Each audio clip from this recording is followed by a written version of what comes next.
Hey, everybody, welcome to the Unconventional Therapist. My name is Dave. I'm joined here with my co host. His name is Greg. What up, Greg? What up, Dave? How you doing over there? Wow, that was a total not matching my energy right there. Whoa, dude, I'm telling you, this episode got me a little. It's wordy. That's what I'll say about it. You're wordy. Yeah, I know. Typically, I am, so I thought we would get along well together, but Yeah, not really. you were a little surprised. A I little was. surprised there. All right. Well, yeah, we'll get into that in a second, but just a couple of things before we hop into the full episode here. First off, I want to start off the episode by opening with if you haven't joined Patreon, I don't really understand why. Yeah, There's no reason not to. There's free tiers. There's also paid tiers that will have some extra content, like the bonus episodes that we've been trying to put out weekly now that we have reemerged. So that's a little extra for you, and it's cheap and it helps video. support. And you get the video content, right? So that's great, Yeah.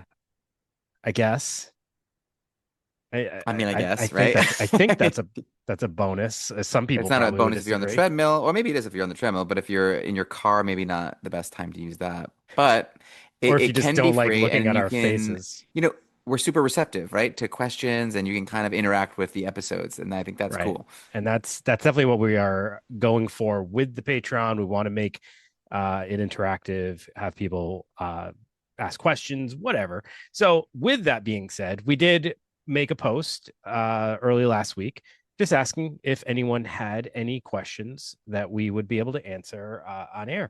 And we got one from one of our new Patreon subscribers, Phoebe, who we shouted out, I think, last week. But she has been wonderful giving, feedback and then asked this question. So we're going to take it from here.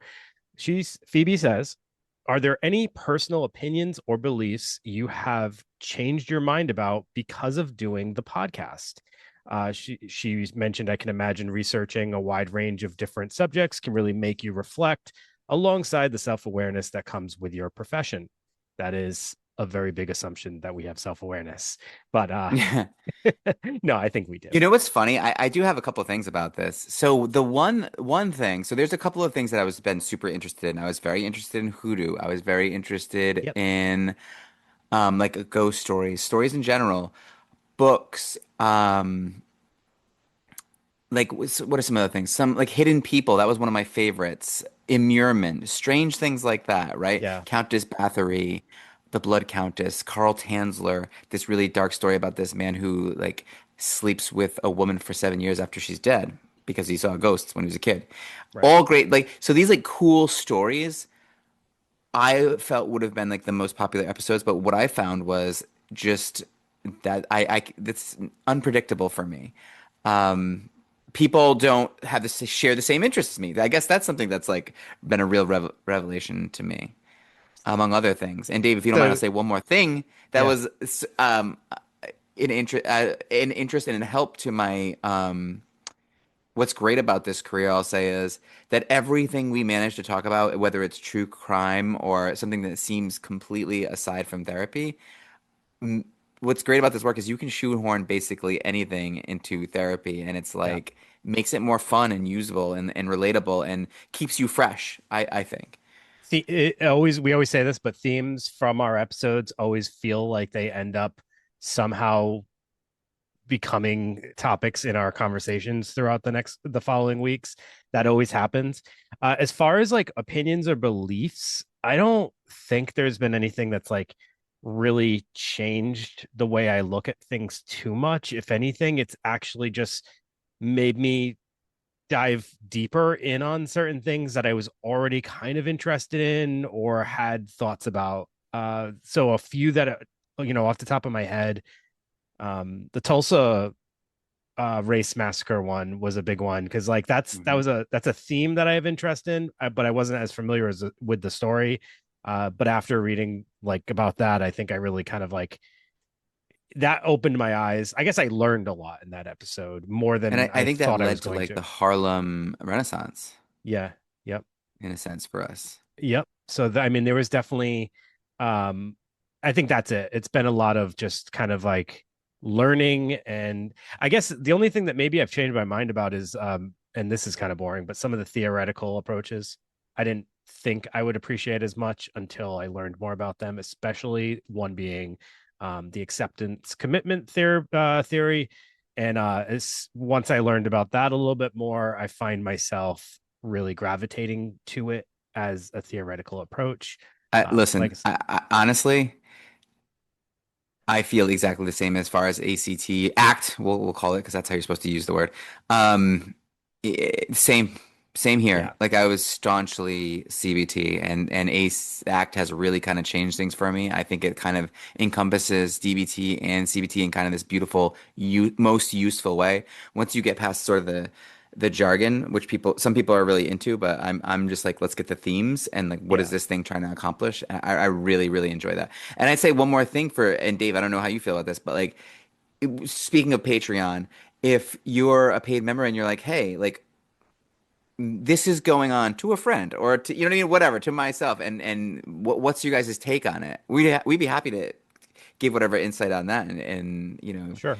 take that for what it's worth, right? Oh, actually, one of the things I just thought about that I ended up changing my mind about was mushrooms.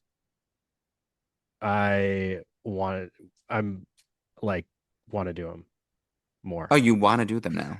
Yeah, I don't think I was like, wanting to do them, but that microdosing like really intrigued me. And I was like, I want to try that.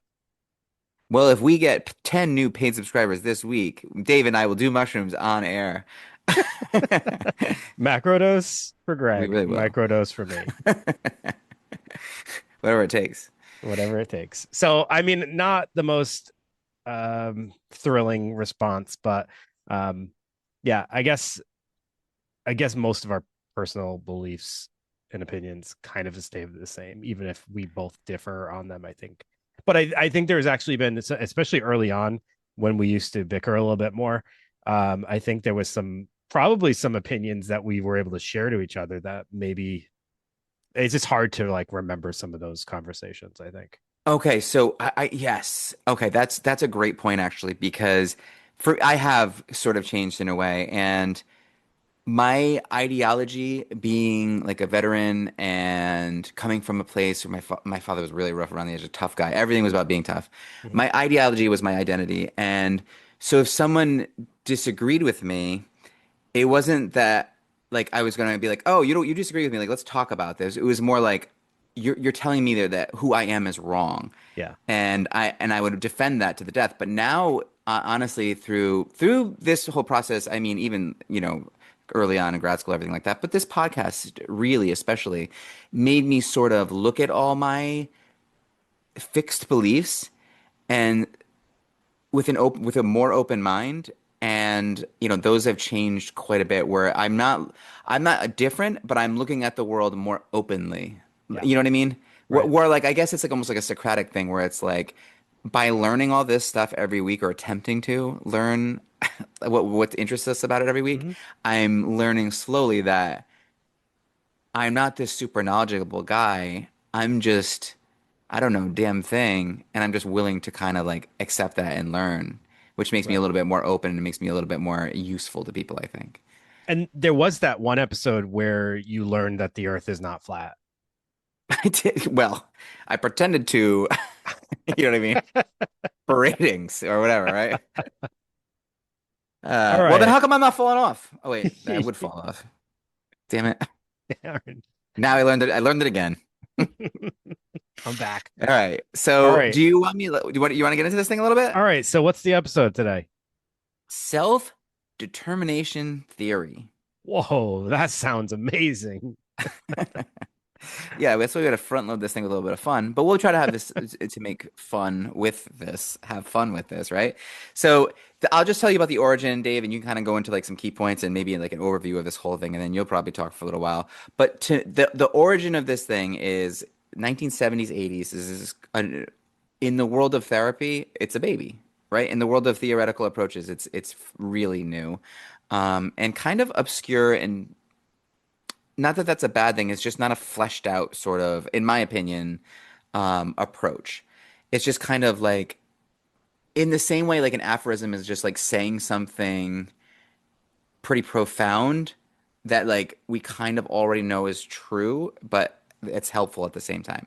So it's growing out of this study for intrinsic motivation, which means like innate or like natural motivation, like doing things for enjoyment in a way, and later that expands into explaining human motivation, personality, and well-being through innate needs for three things: autonomy, competence, and relatedness. And these really do kind of go, so it's like a new way to explain what's driving human behavior in a sense. But as we'll talk about as things go on, it's got holes in it. But those three things to me, I don't think that's anything new about that. So autonomy, you know what? I won't get into it all of it now, but we'll explain each one of those sort of on their own Yes. as we go through. But yeah, all those three things together is a pretty good thing. So their research challenged reward-based motivation. So they're trying to say that it's not just external things that people are going for that drive them. It's also something from within as well. Um, that can get a little bit dangerous too, as we talked about before. So it's like it's not about just doing things that feel good. It's about, in a way, as I read it and try to understand it, it's about doing good things and finding ways to make those good things feel good, Yeah. right? It's like liking the things that you have to do, in a sense. And Sure. we'll try to unpack that as we go with a lot of big words and stuff and try to like shrink that down a little bit. Um, it's a little overcomplicated, but at the same time, I think this is a really useful episode to understand because we're huge fans of extrinsic motivators, like things out there in front of you, things to work towards. But are you working towards those things for the right reasons? And is there an authenticity to it? So it's not Freud. It's not this like driven by pain or pleasure. It's not Adler power. It's not even meaning like Frankel. Yeah. It's not self-actualization like Buddha and Jung and everyone else. It's Right. something else. It's like self-driven, like authenticity driven. I don't know, Dave. I'll let you kind of get us into this thing a little bit. Yeah. So it's an interesting thing too, because it immediately made me think of a couple of things. So first off, I've shared with everyone here how I work with individuals. At one of the jobs I have, I work with individuals with disabilities, and I write behavior plans and try to find ways for to get them to engage in functional behaviors and also kind of live fulfilling lives. And sometimes when we're trying to work with people through things, we'll use like tangible reinforcement, right? So you do this, you get this reward. And recently I had someone who their reward is like if he does certain tasks through the day, he gets to use what we call quote unquote media time at the end of the night, which is basically he gets to use his laptop and he has these sites that he looks up. Um, Mm, so careful with randomly that. one day, he just stopped caring about media. And I have not been able to get this young man to do a damn thing since he stopped caring about media, which highlights he was only doing those things for that external reward. And once the external reward was no longer rewarding to him, there was no reason for him to do any of those things. They were all functional tasks, like going out on outings in the community, some of it's Mm, hygiene, but he didn't actually give a shit about any of that. He only cared about getting his computer time at the end of the night, which he then stopped caring about. So I what this the what I why I'm sharing that is this theory kind of points to why that might happen because it isn't really helpful if you're only doing something for a reward that's external to you because at some point you might not care about that reward. That reward might not feel as rewarding and it's not providing you any feeling doing these things. So you have to, so that's where like that autonomy and fulfillment piece all come in. The other part of this, for someone like us, Greg, as like yeah. facilitators with people and in like therapy and stuff like that, it reminded me of the phrases you can't want to help someone more than they want to help themselves, right? So you can't make people do things, right? They have to want to do things, they have to want to help themselves, and that all comes in with that autonomy piece of this and all that. So I'll get into this a little bit more, but I just kind of wanted to point out some of those themes that I think are kind of relatable to people before we dig in. Of So can I ask you one question? Like course. as you've kind of like been reading about this stuff too, and as have I, is this internal intrinsic motivator, is it just our values? Is that what it So is? I think Is it's it I think like it's a in the variety end? of I think it's a variety of things, Greg. I think Okay. it's about, yeah, part of it's values, part of it is identifying what feels fulfilling. It's back Uh-huh. to what was it, Ichigai? Yes. It is Remember back to that East. episode? Yeah, yeah, Ikigai. Yeah, yeah. Ikigai, yeah, yeah, Yeah. yeah. Ikigai was all about doing things that you what was it, like, that you felt passionate about or that provided fulfillment. It wasn't, But do you remember like the huge critique of that? And I think that this kind of picks up what's nice about this is and yeah, as we'll kind of pick up as we go is that Ikigai pre-assumes that everyone has this passion, like this work towards my passion. sure. And it's like, what percent of the population would say like, I have no idea what my passion is. Do I even So have a many, passion? So right? many, So many right? people will say that. You wouldn't believe it. Um, but this one's like part of it. I love the competency piece, and I think that's going to be a little controversial. But I think a usefulness and being good at something, if you're kind of like lean into that, then you become passionate. So like if I become really good at being a therapist Yeah, someday, right? you It's hope. possible. I may become really passionate about being a therapist. I would become really passionate in my work and it becomes my passion. But if I stink at it, I'm not going to become passionate about it and I'm going to lose interest in it. So it's like Sure. there's a piece of that competency there where it's like find your usefulness, find where um what you're good at in a way. But anyways, go ahead. Yeah. I'll back off. So, as far as a definition for self-determination theory, I was able to get this quote. So, self-determination theory is a motivational theory of personality development and social processes that examines how social contexts and individual differences facilitate different types of motivation, especially autonomous motivation and controlled motivation, and in turn predict learning, performance, experience, and psychological health. Uh-huh. So yeah, so the theory suggests that humans have three basic psychological needs, which Greg already mentioned. So there's competence, autonomy, and relatedness, of which creates components of effective functioning and wellness. So the theory emphasizes the satisfaction of basic human needs for autonomy, competence, and relatedness as a key driver of motivated behavior, and they are necessary for optimal human functioning.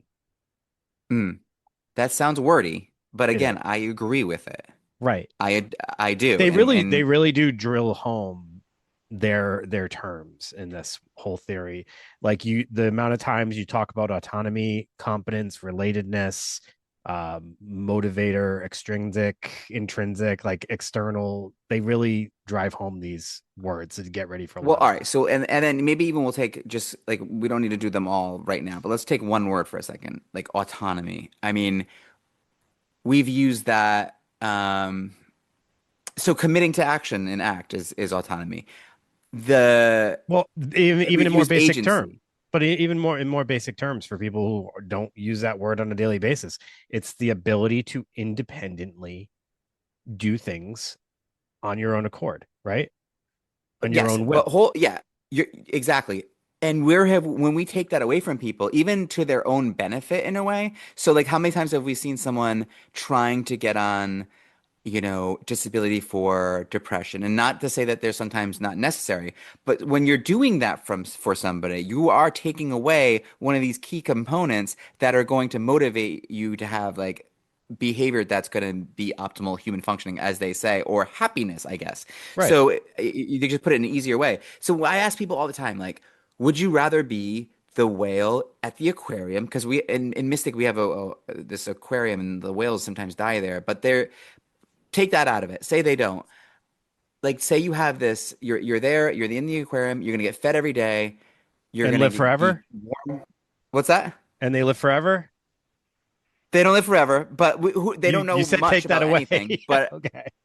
Would All you right. would yes, they live forever. Would you rather have that be your life, or would you rather get a chance at the ocean? So what do you think is more humane for these whales? Obviously, a lot of people think even though it could be cold, dark, scary, and dangerous in the ocean, their best chance at like their best life is in the ocean because they have autonomy and they have a chance for adventure and all these things that we talk about through all these other episodes.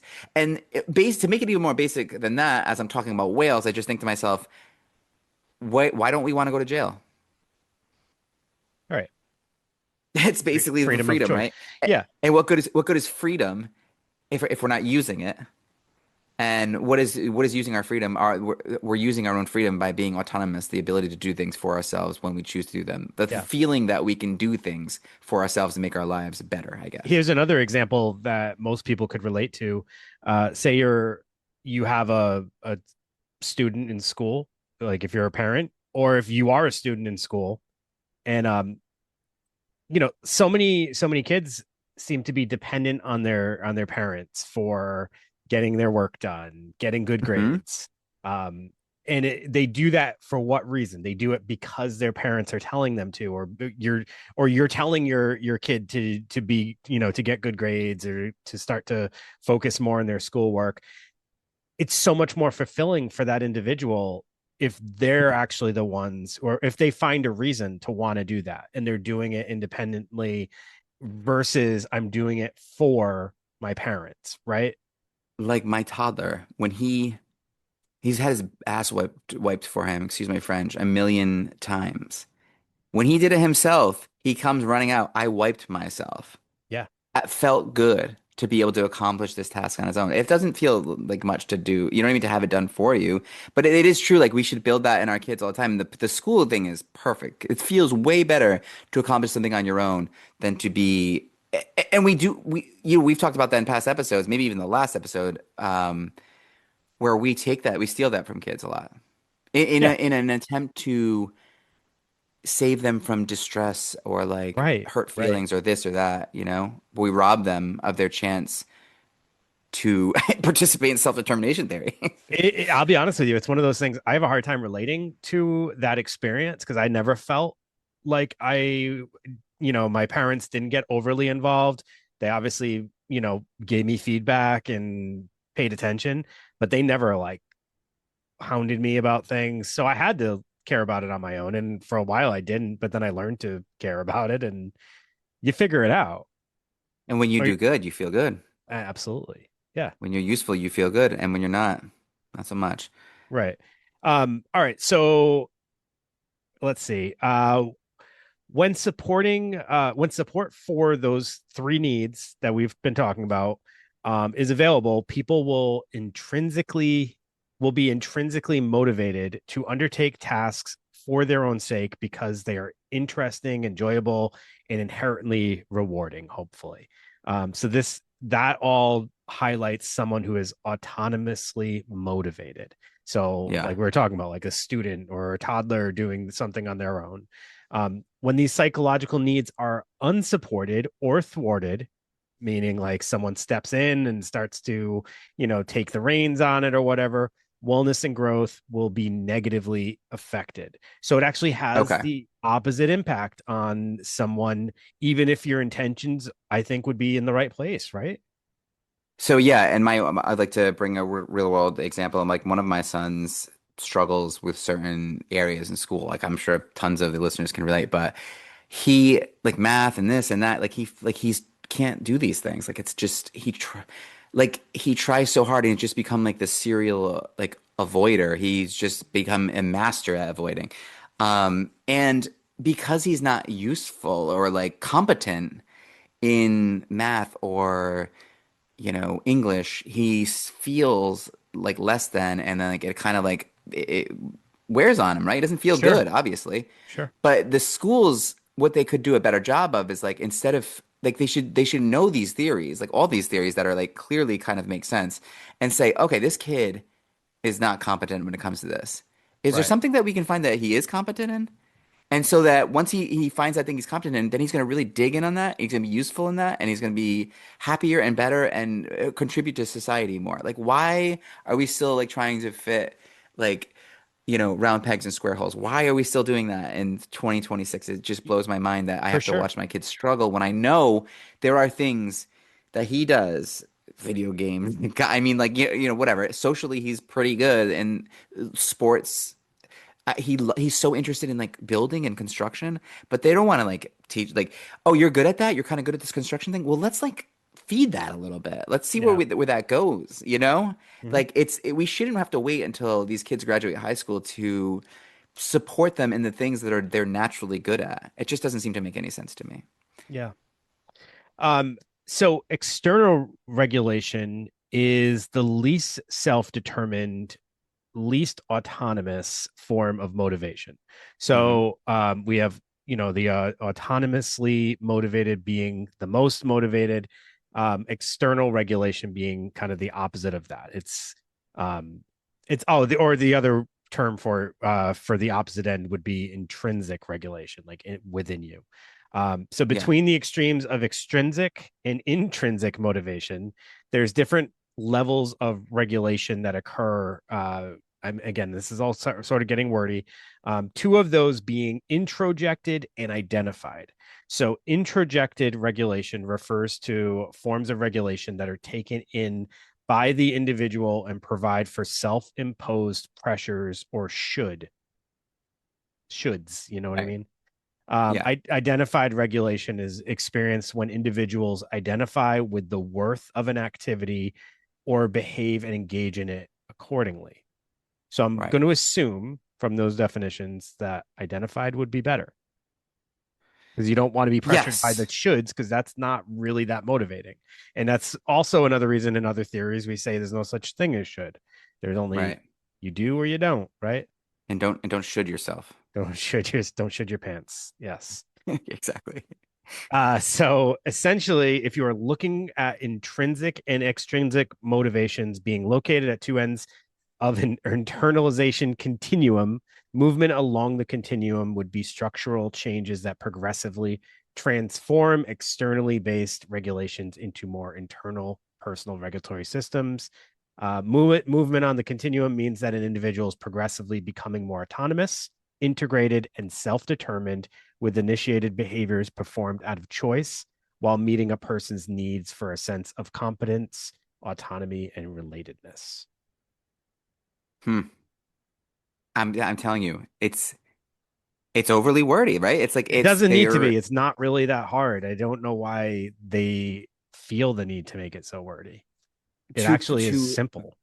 yeah, to protect it and validate it. I mean, when we talk about some of these things like um even so competency, that doesn't need to be that complicated. And relatedness is essentially just I don't know, the way you people see you, your communication with others, your relationships with others. Obviously, that's Yeah. a super important thing.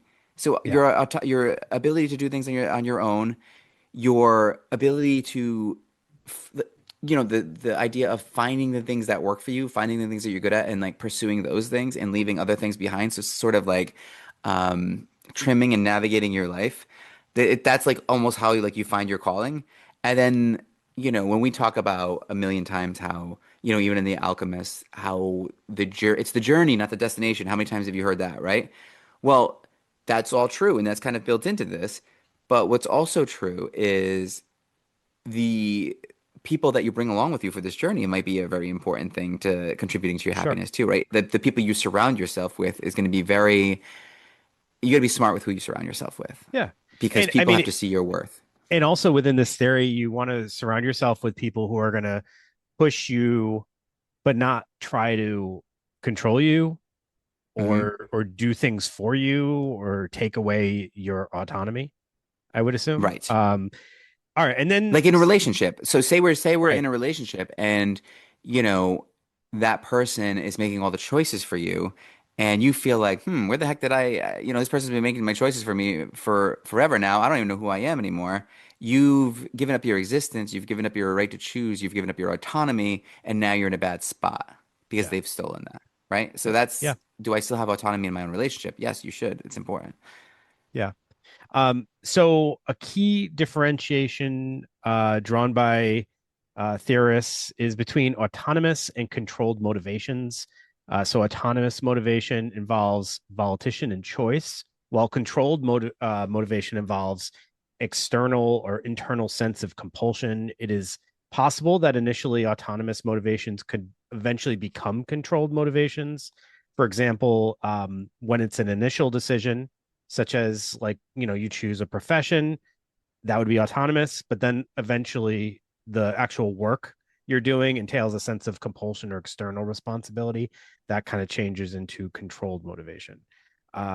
So why we bring that up, I don't necessarily know. It's just something to know about the difference between what kind of motivation you are having. So choice is obviously probably the motivation that feels the best when you feel like you're making choices. But if you're motive, I guess, yeah, if we're talking about like work tasks, I mean, I can definitely relate to that. Keeping yourself motivated to do these things because there's like you have to do them or there's deadlines, that can be tough if you don't have a choice of the type of work you're doing. Like those Yeah, routine like things you have to do. the reason's not big enough, which makes it kind of meaningless, I guess, in a way. I But got I but got an the other example. thing You is, How about like our paperwork we have to do at the end of a session, right? I I'm horrible and dread doing my notes. me too, I love doing session, hate doing me too. notes. Why is They're that? like meaningless. Session and but sessions, I'm totally autonomous in it. Other than like the content that the person provides me, the directions I decide to go, how I respond, if I respond, I am completely autonomous throughout that entire session with how I'm interacting. But then that redundant, tedious note that I don't feel is super important or not important to me, yeah, that's a controlled motivation right there. So obviously we don't want to do the things that we have to do. Sometimes, right? Well, it changes things. Like there's a whole Rett study on that where like you put them in the same exact circumstances. One does things on its own, and the other one, as that other one does things, it's forced to do those same things, Yeah. and it's completely miserable. So there is something there. But one critique I have of this is like, unfortunately, there are external motivators that exist that we have to rise to the occasion for. And sometimes it can't matter that we don't love it or we don't feel like it or it doesn't make us feel good or authentic or whatever. I mean, at times there's things that need to be get done just for the sake of things that need to get done, and you just need to do it. So I don't know Fine, where Greg, that I'll do fits my in. damn notes. Jeez, get off my back, guy. Right? Yeah, you know what I mean I though? feel Like like you're yelling there's at me right now. Is there's anyone else getting always like that? whenever this stuff comes from academia, they forget that there's like the real world exists out there too, which is different, You're essentially. you're controlling. I know, I know. So you're gonna do it, and if you don't feel so hot about it, I don't know what to tell you, right? Better start feeling So good about it. I think that's a part of it self-determination. too. Yes, yes. And now, do you want to Self-determination. get into these six little mini theories that they've Yes. managed to? So it comprises of six mini theories, each of which was developed to explain a set of motivationally based phenomenon. Each therefore addresses one facet of motivation or personality functioning. So the first one is cognitive evaluation theory.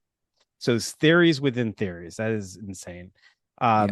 This one concerns intrinsic motivation, that is motivation based on the satisfactions of behaving for its own sake.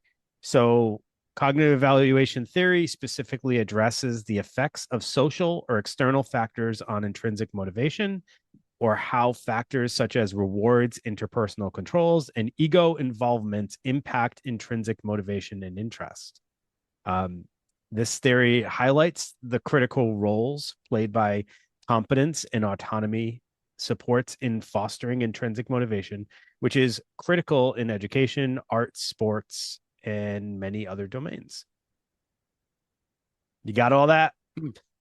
I got all that. So, and I can rip into the next one here. So, organismic integration theory or OIT, which a lot of people I'm sure prefer. This one just explains how motivations, especially the extrinsic ones, the rewards and the punishments, they become internalized as our sense of self, forming a continuum from no motivation or a motivation to pure enjoyment.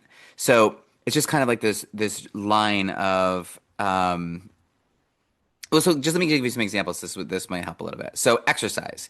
Someone starts running to lose weight. That's an extrinsic motivator. Then they begin to value the feeling of fitness and like the whatever else comes from that, like the quiet time or like the mindfulness or the podcast and listening. So then they start to enjoy running for its own sake. So I guess this is kind of how you illustrate.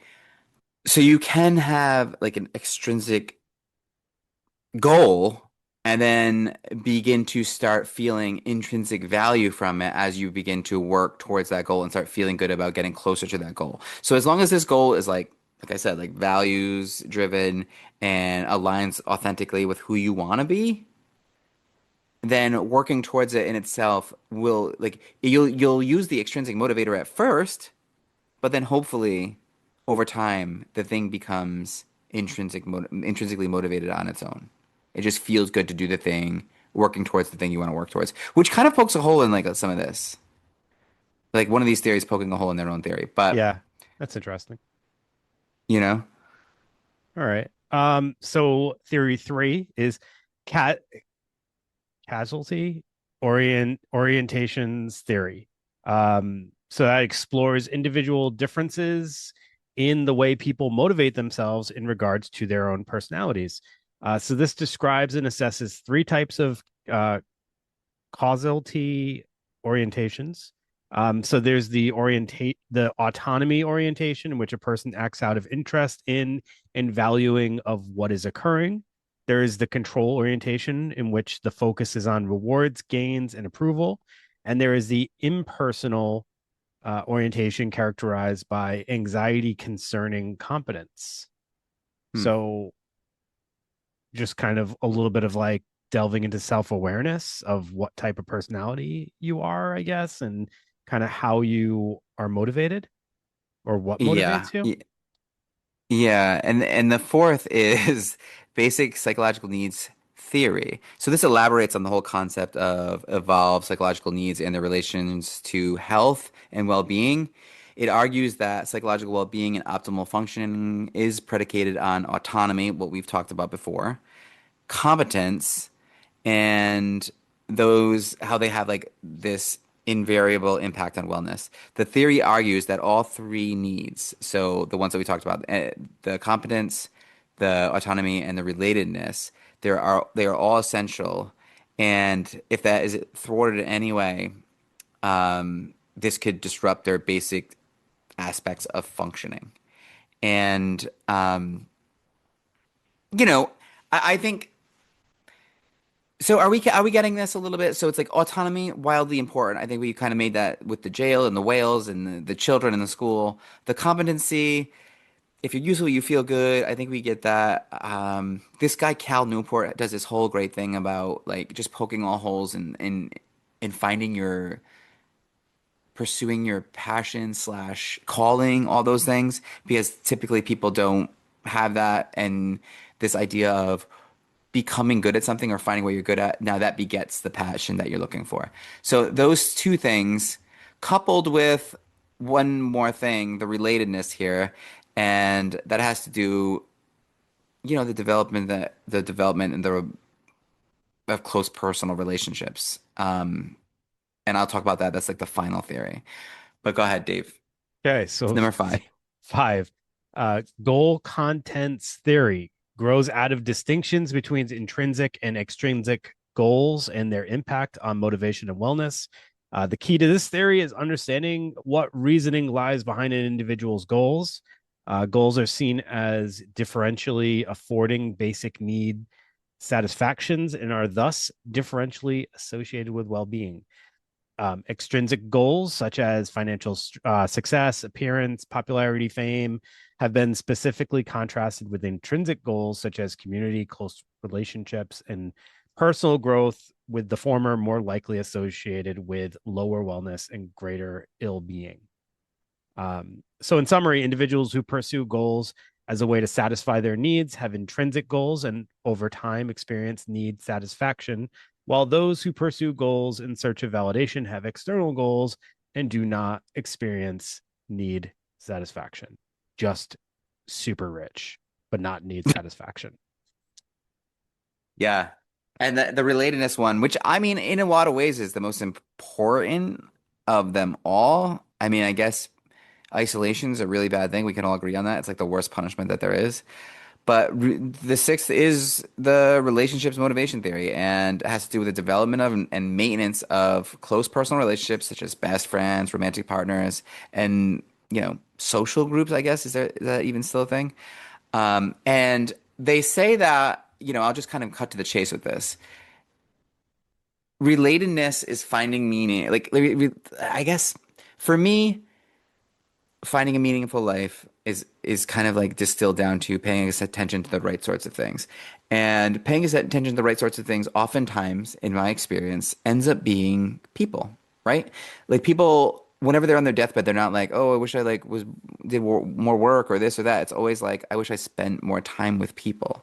And also our buddy Carl Rogers is always talking about how when someone's trying to understand you, that's when healing begins. When someone's really trying to effortfully listen to you, that's when healing takes place. So I think that there's less of a need. What relationships and motivation theory is basically saying, because I spent a lot of time reading with it and I can use 1,000 big words, but it's basically saying like, if you have good relationships, there's less pressure on the competency and autonomy of all the things, right?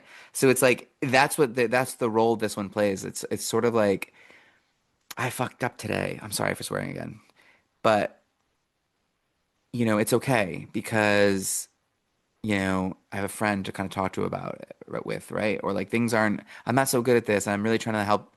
Like really need to understand like what I'm good at to sort of achieve some sort of happiness, quote unquote. How do I do that? Oh, I have people in my life that can kind of notice things about me that maybe I haven't, right? So that's like a wildly important piece of it. Um, I wanted to mention there's a couple little quick pop culture. Um, I added these because I think I knew that by the time we were done talking about this, we are both going to be exhausted and our heads were going to hurt. And I'm maybe sleepy. talking about it through the lens of characters, like pop culture characters, it's a little bit easier. So, for example, Schitt's Creek. Remember, Schitt's Creek? Did you watch Schitt's Creek? No, I know of it. Wow, it's I haven't great. seen it. Yeah. It's so good. The Rose families, they start off valuing extrinsic things like goals and wealth and status, but throughout the series they're forced to live in a small town. They build these genuine relationships. They find themselves. They're really quirky and funny, and ultimately they find friendship and community in this place where you would have never even thought it possible for them. It's like a really kind of beautiful thing. And then Breaking Bad is sort of another one where this guy kind of, so the source I saw, did you see Breaking Bad at least? No. Dave, Breaking Bad? I mean, I I I think I've seen most of season one, actually. okay. Yeah. That's gonna be a problem. You're gonna get some heat for that, I think. But there's this protagonist, Walter White. He was like a school teacher, and he grapples with internal like conflict, like I guess the pursuit of power and wealth are a piece of this, but I think somehow he sort of finds himself to be this like powerful character where he was like a weak character before. And they were trying to say that like by his sort of, selling meth and turning into this kind of quote unquote like kingpin kind of guy was a bad thing. But I think he kind of, in some ways it was good for him because he became something bigger than he would have ever been. And it's bad in a lot of ways. I know Sure. that. I'm not, trust me, no one's more against drug abuse than me. Um, but, I don't know. It's complicated, I guess, just Says the like man who anything. said he was going to do mushrooms if we get 10 new subscribers on I'm Patreon. kidding. I'm Um, kidding. I just know we're yeah. not going to get 10 new ones. Have you ever seen that show Weeds? Oh, Mary yeah. Louise Parker, It was a great same show. kind of concept if you think Hmm. about it. She starts Absolutely. dabbling it with selling marijuana and then eventually kind of finds some intrinsic motivation to do it beyond just like making money. It Totally. was, she She's enjoys like it, I this think. meek Yeah. lady, and then she becomes this powerful person, right? Right. Right. So Yeah. I mean, And is that bad? she seemed to be having a great time. She seemed to have a great time. Yeah. You know, She sure did. also, I don't know why this example keeps coming in my head, but I for some reason keep thinking of Aladdin. And then I think of like, when you think of him as like the street, the street guy, the street Riff Raff, street rat. riffraff street rat.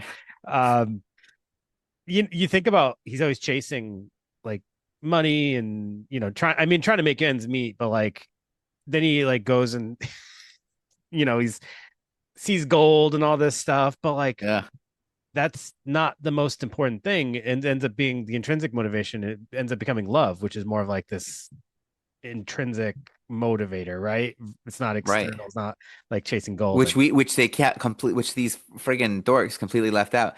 So, right? Because that's like a powerful motivator, sure, obviously, maybe the biggest of all. And so is like another thing they left out, which I kind of was waiting for too, is like a Frankel kind of piece, like where it's like your attitude in any given situation is, you know, and like that, and like your expectations, what you're expecting to happen, kind of informs your life quite a bit. Because if you're expecting you're expecting not to like this thing, or expecting like yeah. that's going to kind of like play itself out. And like so, like your attitude and your reaction to other people being your own choice. That's like up to you. That's the one thing you have control over.